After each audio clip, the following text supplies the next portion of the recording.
नाम जानना चाहेंगे सर आपका? मेरा नाम महेंद्र कुमार गौतम। गौतम साहब, यदि बात करी जाए राजधानी दिल्ली में लॉ एंड ऑर्डर, हमारी कानून व्यवस्था किस तरीके से कार्य कर रही है? आज आए दिन चोरी डकैती, लूट जैसे, हत्या जैसे मामले आम हो चले हैं। क्या कुछ कहना चाहेंगे? आज के यहाँ की कानून व्यवस्था बिल्कुल जर्जर हुई हुई है, क्योंकि कई जगह दिन दहाड़े चोरी भी हो रही है, दिन दहाड़े हत्याएं भी हो रही हैं, गोली भी मारी जा रही हैं। आज भी कई जगह क्या नाम मुंडका में एक जगह और इस तरह से गोली मार दी गई, सरेआम दिन में गोली मारी जा रही है, तो उसका कुछ भी असर नहीं हो रहा है। और इवन कि भी अब आज मैंने ये भी सुना कि जो केजरीवाल जी थे उनके ऊपर भी हमला किया गया। तो इस तरह से जब एक वीआईपी लोगों के ऊपर भी इस तरह अत्याचार हो रहे हैं, तो हम जैसे तो लोगों के साथ क्या होगा। और यहाँ पर भी जहाँ हम खड़े हैं जौहरीपुर के अंदर, यहाँ आए दिन जाम लगा रहता है, और इतना जाम लगा रहता है कि यदि यहाँ पे पुलिस आए या ट्रैफिक पुलिस आए वो उसको खोलवा सकती है, लेकिन कोई ध्यान नहीं देते। सब एक दो दो घंटे यहाँ पे जाम लगा रहता है।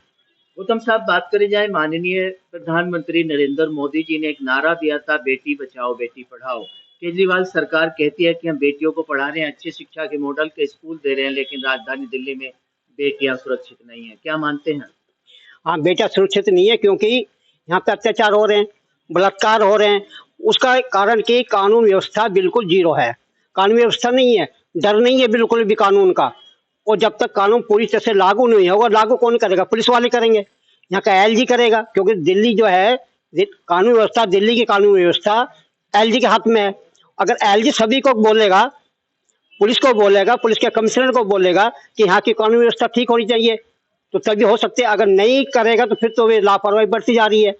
तो जो इनके अपने आदमी होते हैं, चाहे वो गैंगस्टर हो, चाहे कितना ही बड़ा अपराधी हो, अगर वो अपराध करके इनकी पार्टी में पहुंच जाए तो साफ धुल जाता है, साबुन की तरह से बिल्कुल साफ, वॉशिंग मशीन में साफ हो जाता है।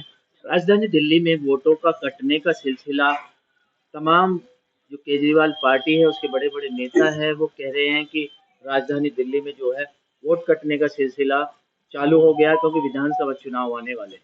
क्या कहेंगे सर? हाँ, क्योंकि इनको डर है ना कि यहाँ से कभी ऐसा नहीं कि आम आदमी पार्टी जीत करके आ जाए, और ये इसीलिए ये वोटों कटवा रहे हैं। वोट बनाई भी नहीं जा रही, वोट बनानी चाहिए थी, बजाय वोट बनाने के उनको काटा जा रहा है, ताकि इनका बहुमत कम हो और इनके वहाँ पे धांधलीबाजी अच्छी तरह से हो सके, जो कि हर वोटिंग में, हर इलेक्शन में अच्छी खासी धांधलीबाजी होती है।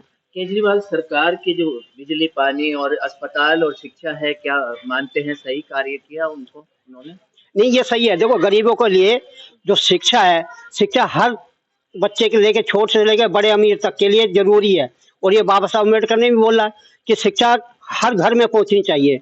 और जब तक कोई बच्चा शिक्षित नहीं होगा तो हमारा समाज शिक्षित नहीं हो सकता, ना पढ़ेगा ना लिखेगा, वो क्या जानेगा कि क्या कानून है, हम किस तरह चल रहे हैं, कुछ नहीं पता चलेगा। इसलिए शिक्षा फ्री में दी जा रही है, इसीलिए बच्चे वहाँ जा रहे हैं और पढ़ रहे हैं। बीजेपी कहती है कि जो केजरीवाल फ्री की रेवड़ियां बांट रहे हैं।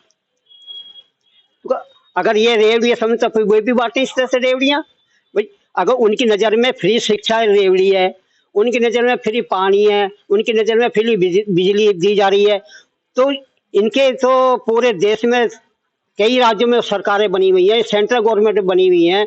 अब तो मध्य प्रदेश में भी हो गए, महाराष्ट्र में भी हो गई, राजस्थान में भी हो गई, कई जगह में है इनकी सरकार है। तो वहाँ बांटो ना, वहाँ कर दो फ्री, क्यों नहीं करते? इस तरह से रेवड़ी ये भी बांटो ना, ताकि गरीब बच्चों को, गरीब पब्लिक को, गरीब जनता को फायदा पहुंचे। अच्छा, क्या कहना चाहेंगे? बीजेपी के साथ सांसद है, कानून व्यवस्था भी उनके हाथ में है, फिर भी इस तरीके के चारों तरफ दिल्ली के आए दिन इस तरीके की घटनाएं सामने आती हैं। हाँ, ये जानबूझ कर करवाते हैं इस तरह की, क्योंकि ये चाहते हैं कि दिल्ली के अंदर दंगे हो, कानून व्यवस्था बिगड़ जाए, पूरी तरह से चरमरा जाए, और यहाँ के जो रहने वाले बासिंदे हैं वो परेशान हो। ये परेशान करना चाहते हैं, इन सबको तंग करना चाहते हैं, और इतना सोच रहे कि ताकि ये परेशान होकर के सब प्रधानमंत्री की तरफ हो जाएं। नाम बताएं सर। मेरा नाम कैलाश सिंह है जी। कैलाश, बात करी जाए, किस तरीके की सुरक्षा व्यवस्था राजधानी दिल्ली में देखने को मिलती है? सर, ये बीजेपी की सरकार है, इनका जो तानाशाही का राज है, ये इनके अंडर में पुलिस भी आती है, सारा ही आती है, ये कोई परवाह नहीं है, क्योंकि जिसका बाप दरोगा डर किसका, वो हाल है यहाँ पे। क्योंकि गरीबी की तो गिनती है ही नहीं कि थाने में जाओ तो रिपोर्ट नहीं लिखी जाती, किसी मारपीट हो, गरीब को कोई चौड़े में गोली मार दे, डंडा मार दे, कोई रोक टोक नहीं है। लेडीज को, बच्चों को देख लो आप, महिलाओं को देख लो, कहीं छेड़खानी कितनी होती है, कोई बदतमीजी थी नहीं, आए दिन पेपर भरा रहता है। तो ये पुलिस की तो ढील है। यदि सरकार टाइट हो जाए तो मंजाला कहीं कोई परंदा पर मार जाए। ये ऊपर से ही तानाशाही का राज है, योगी मोदी इनका राज चल रहा है। ये इनकी सरकार में भी खुद यही हाल है कि यही राजा हैं, ये जो चाहेंगे वही होगा, बाकी कुछ नहीं होगा। राजधानी दिल्ली में विधानसभा चुनाव आने वाले हैं, तमाम पार्टियां चुनाव मैदान में उतरने वाली है। वोटों को जोड़ने का सिलसिला और तोड़ने का भी सिलसिला ये जारी सा हो गया, क्या सोचते हैं? सर, बीजेपी पे कोई फर्क नहीं पड़ता, ये सब हथकंडे जानते हैं, इन्हें पता है किसको कहाँ गिराना है, उस हिसाब से तोड़ मोड़ करना जानते हैं। ईवीएम का भी वही मसला है, जो ये चाहेंगे वही आएंगे जबरदस्ती। आप पीछे देखा होगा आपने, जबरदस्ती वोट नहीं डालन दी, पहचान पत्र होते हुए, आधार कार्ड होते हुए लोगों को भगाया, पीटा, मारा। तो बताओ तानाशाही है नहीं है? यही कारण है इनका आगे बढ़ने का।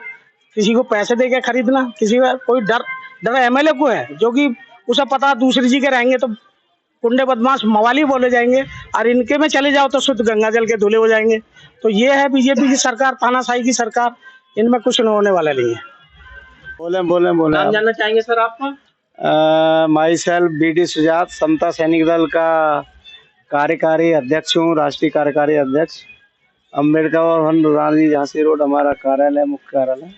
सुजात साहब, यदि बात करी जाए राजधानी दिल्ली में लॉ एंड ऑर्डर यानी हमारी कानून व्यवस्था किस तरीके से फॉलो हो रही है? आए दिन राजधानी दिल्ली में लूट, चोरी डकैती जैसे मामले आम हो चले, क्या सोचते हैं सर? देखो, इसका मुख्य कारण ये है, मैं दिल्ली की बात नहीं कर रहा, पूरे भारत की बात कर रहा हूँ। जहाँ तक सुरक्षा व्यवस्था की बात है, पर्टिकुलरली ये जो गवर्नमेंट बैठी है, यहाँ एक तो जो है हिंदू मुस्लिम चल रहा है, विशेष रूप से उनके ऊपर अटैक किया जा रहा है, और एक जो दलित लोग हैं, खासकर उनमें अम्बेडकरवादी लोगों को भी विशेष रूप से दबाया कुचला जा रहा है।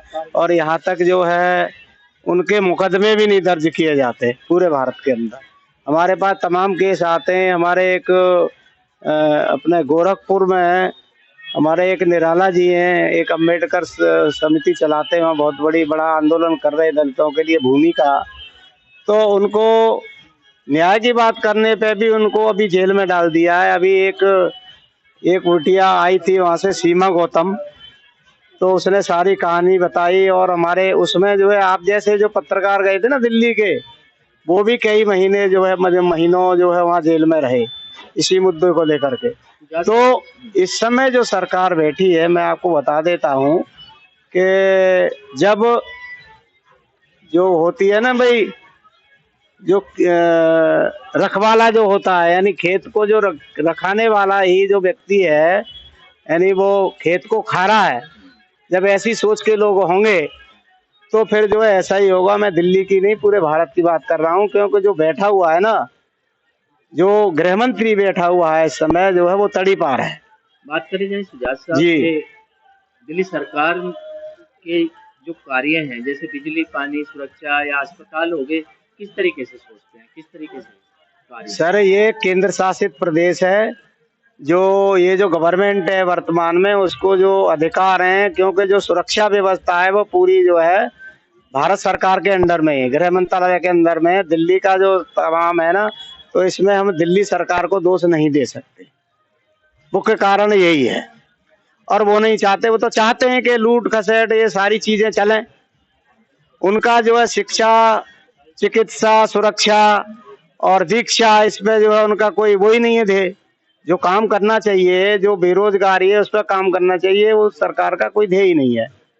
जो इसमें जो गरीब है, दलित है, मुस्लिम है, उसको जितना सताया जाएगा सताओ, जुल्म अत्याचार किए जाते हैं कराओ।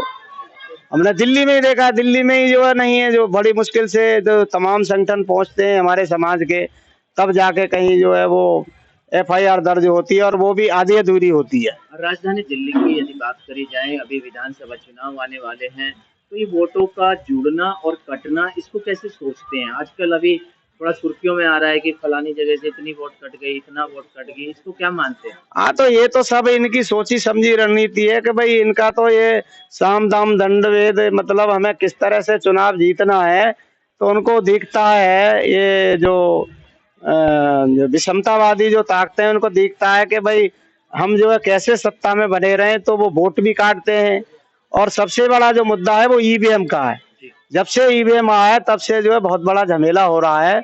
और जो वोट है, जो वोट डालने जाता है वोटर जो है ना, उसको अपने उसका वोट का जो अधिकार है ये सरकार जो छीन रही है, क्योंकि उन्होंने अपने अपने विचार के लोग, चाहे वो सुप्रीम कोर्ट हो, चाहे आपका जो है चुनाव आयोग हो, सब में वही लोग बिठा रखे हैं।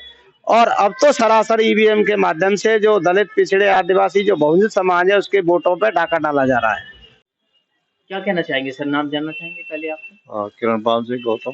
किरणपाल जी, बात करी जाए सुरक्षा व्यवस्था के ऊपर, हम आप लोगों से राय जान रहे हैं, किस तरीके की सुरक्षा व्यवस्था मानते हैं राजधानी दिल्ली में? देखो, सुरक्षा व्यवस्था तो ये सारी तो जो पावर दी हुई है वो एलजी को दी हुई है, और एलजी के अनुसार ही जो प्रशासन है वो काम कर रहा है, ठीक है ना। और उसी के हिसाब से ये ज्यादातर जो आम आदमी पार्टी है उसके लिए तो ये बहुत ही ज्यादा वो बैर वाली बात करते हैं, और कहीं कहीं दंगे फसाद करते हैं पब्लिक का ध्यान बांटने के लिए। तो ये सब जो प्रशासन की कमी है। वोटों की राजनीति चल रही है और राजधानी दिल्ली में वोटों का कटना की सिलसिला और जोड़ना के सिलसिला भी चल रहा है, इस नजरिए को कैसे देखते हैं? ये भी नजरिए, ये सब बीजेपी के जो कार्यकर्ता है वो ये इस चीज के वो कर रहे हैं जिससे कि हमारा वोट बैंक जो ज्यादा रहे, और जो आम आदमी पार्टी की तरफ जो जा रहा है वो कम होता चला जाए। इलेक्शन कमीशन का भी कुछ इसमें कुछ संबंध मानते हैं क्या सर? हाँ, इलेक्शन कमीशन का तो पूरा वो तो एक बीजेपी की कठपुतली बना हुआ है, और जिस तरह से वो कठपुतली की तरह नचाते हैं वो वैसे ही उस तरह से टाँच रहा है। बात करी जाए, केजरीवाल सरकार सत्ता में है और उनके जो स्वास्थ्य है, शिक्षा हो गई, बिजली पानी हो गया, किस नजरिए से देखते हैं? इस नजरिए से तो वो सही, जो गरीब आदमियों के लिए तो वो तो अच्छा काम कर रहे हैं। जो हमारे यहाँ ये मोहल्ला क्लिनिक वगैरह है, इसमें गरीबों की ज्यादातर सुविधा है, और ज्यादातर वही आते हैं यहाँ से मोहल्ला क्लिनिक में दवाई लेने के लिए। जो पैसे वाले वो ज्यादातर वो नहीं आते हैं। और ये जो बिजली पानी है वो भी सब गरीबों के लिए सुविधा है ज्यादातर। और डीटीसी में हमारी जो बहन बेटी है वो फ्री चलती है। अच्छा, बात करी जाए कि ईडब्ल्यूएस कोटे से पहले क्या गरीब आदमी अपने बच्चों को अच्छे स्कूल में पढ़ा सकता था क्या? नहीं, पहले तो इतना वो नहीं था, अब तो फिर भी थोड़ा सा सुविधा है काफी। दिल्ली सरकार के ईडब्ल्यूएस कोटे को कैसे सोचते हैं कि हमारे जो गरीबों के बच्चे हैं वो अच्छे स्कूलों में शिक्षा प्रदान कर ले रहे हैं? गरीबों के बच्चे तो सब वो तो अपने अपने हिसाब से, जैसे कोई ठीक से काम चल रहा है तो वो अपने थोड़ा सा और उस अच्छे से लेवल पर चला गया, नहीं तो सब जो अपने जो सरकारी स्कूलों में। किशोर जी, यदि बात करी जाए किस तरीके के लॉ एंड ऑर्डर हमारे यहाँ राजधानी दिल्ली में फॉलो हो रहे हैं, आए दिन इस तरीके के मामले आते रहते हैं? देखो, यहाँ लाइन ऑर्डर का तो बस ऐसे जीरो है, क्योंकि कुछ भी सुविधा नहीं है दिल्ली पुलिस की तरफ से। क्योंकि अभी आपने बताया यहाँ मेन रोड पे ही जाम लग रहा है, यानी कि कोई भी पुलिस वाला ये नहीं है कि भाई आ जाए, चाहे एम्बुलेंस हो, एम्बुलेंस को आम आदमी ही निकालता है। ये नहीं है कि भाई चलो पुलिस है वो आ जाए, एक चौक है यहाँ चौक पे पुलिस लग जाए, वो ट्रैफिक को तो कम से कम डाइवर्ट कर दे और भी कुछ ना करे। तो अगर भी जरा सी टक्कर लग जाए किसी को, 100 नंबर पे कॉल कर फट आएंगे, क्यों 1000 वहाँ लेने का इनकम हो जाएगी, 1000-2000 इधर से। आपको लगता है राजधानी दिल्ली में अपने आप को सुरक्षित मानती है? नहीं जी, सुरक्षित नहीं है। कैसे? पूरी तरह सुरक्षित नहीं है। दिन में तो लेडीज जाते हैं, बहन बेटी हैं इधर, माने कॉलेज जाना कहीं जाना वहाँ ठीक है, लेकिन फिर भी कोई ना कोई रोज कोई ना कोई घटना जरूर होती है। दिल्ली पुलिस के साथ साथ आम नागरिकों की भी जिम्मेदारी बनती है कि वो अपना सुरक्षा का ध्यान रखें। ऐसे हर जगह तो पुलिस हो नहीं सकती। नहीं, हर जगह तो नहीं हो सकती, लेकिन आम लोग भी चाहे तो सुरक्षा हो सकती है थोड़ी थोड़ी, लेकिन वो ध्यान भी रखते हैं, ऐसी बात नहीं है। पर कहाँ तक रहेंगे, देखो वो पुलिस का ही काम है। गश्त की बात करें तो सायरन रात को सुनाई देते हैं क्या कभी? ना सायरन वगैरह तो सर रोड पे को आते हैं तो रोड पे ही सुनाई देता है जी। गली मोहल्लों में नहीं, गली मोहल्लों में कोई नहीं। दिल्ली पुलिस है, स्मार्ट पुलिस मानी जाती है। नहीं, कोई नहीं जी। खजानी नगर से हूँ मैं, और वहाँ कोई भी यानी कि हमें तो कोई दिखाई नहीं दिया। और रोड के नजदीक है हमारी कॉलोनी भी। अगर भाई कभी कोई घटना होती है तो ही पुलिस को कॉल करी जाती है, तो वो तो आती है, ना तो कोई बात नहीं। आम आदमी पार्टी राजधानी दिल्ली में सत्ता में है, और किस तरीके से उनके कामों को लेकर करेंगे? यदि बात करी जाए बिजली पानी और स्वास्थ्य संबंधी और शिक्षा संबंधी, क्या कहेंगे सर? देखो जी, गरीब आदमी के लिए सबसे बढ़िया है जी। जी बिजली का बिल यूपी में देख लो आप, कम से कम 2 से 2,500 रुपये पर महीने का है। और एक मिडिल क्लास के लिए और गरीब आदमी के लिए 2,000 रुपये महीने का तो कम से कम बिजली का खर्च, ठीक है जी। ऊपर से पानी का भी है। पानी हालांकि थोड़ा गंदा वंदा भी आया, शिकायत रही गर्मियों में, लेकिन अब ठीक आ रहा है। लेकिन फिर भी बचत तो है ही। उसे दवाइयों की है, हॉस्पिटलों में दवाई भी फ्री में मिलती है, और लेडीजों के लिए तो बस भी फ्री कर रखी है केजरीवाल जी ने। तो ये ठीक है वैसे दिल्ली में, क्योंकि अब जो बीजेपी वाले फायदा भी ले रहे हैं और फिर वे बुराई भी करते हैं। भाई केजरीवाल दे तो रेवड़ी, मोदी जी दें तो कुछ नहीं, भाई वो तो उनका अपना काम है, ये कह देते हैं बस। ये जो ये दिल्ली सरकार ने जो सुविधा कर रखी है, और ये सुविधा भी ज्यादातर 10 सालों से ही उसमें आई है। थी तो पहले भी, लेकिन जानकारी नहीं थी, कोई करता ही नहीं थे, स्कूल में एडमिशन लेते ही नहीं थे। ले तो दिल्ली सरकार ने, केजरीवाल जी ने इस पे दबाव डाल के स्कूल वालों पे, प्रशासन पे, ये EWS के एडमिशन कराए। उसमें गरीब तबके के बच्चे भी जो अच्छे स्कूल में शिक्षा ले रहे हैं। ये बहुत ही बढ़िया और सराहनीय विषय है। 30 सालों का इलाज का भरोसा। हमारे यहाँ आयुर्वेदिक औषधियों के द्वारा सभी बीमारियों का सुविधाजनक इलाज किया जाता है, जैसे खांसी, सांस, दमा, बुखार, टाइफाइड, मलेरिया, पीलिया, बवासीर, शुगर, हेपेटाइटिस, खूनी बवासीर, पिरमे, श्वापनदोष, लघु शंका आदि का इलाज आयुर्वेदिक पद्धति द्वारा किया जाता है। इसके अलावा सभी बीमारियों की जांच भी तसल्ली बख्श की जाती है, जैसे अल्ट्रासाउंड, एक्सरे, ECG, रक्त, मलमूत्र, वीर्य की जांच इत्यादि। हमारे यहाँ दिल्ली सरकार द्वारा टीकाकरण, टीबी का इलाज व जांच मुफ्त की जाती है। हमारा पता है वैद बाबूराम वर्मा चैरिटेबल सोसाइटी, 329 गली number 9, Mandoli extension, near Nand Nagri bus depot के सामने, दिल्ली 93। आप हमारे नंबरों पर भी संपर्क कर सकते हैं। हमारे फ़ोन नंबर हैं 9213329205, 9211478312, 9910418312। आप हमारे चैनल पर भी दिए गए नंबरों पर भी संपर्क कर सकते हैं। हमारा फ़ोन नंबर है 8506973234।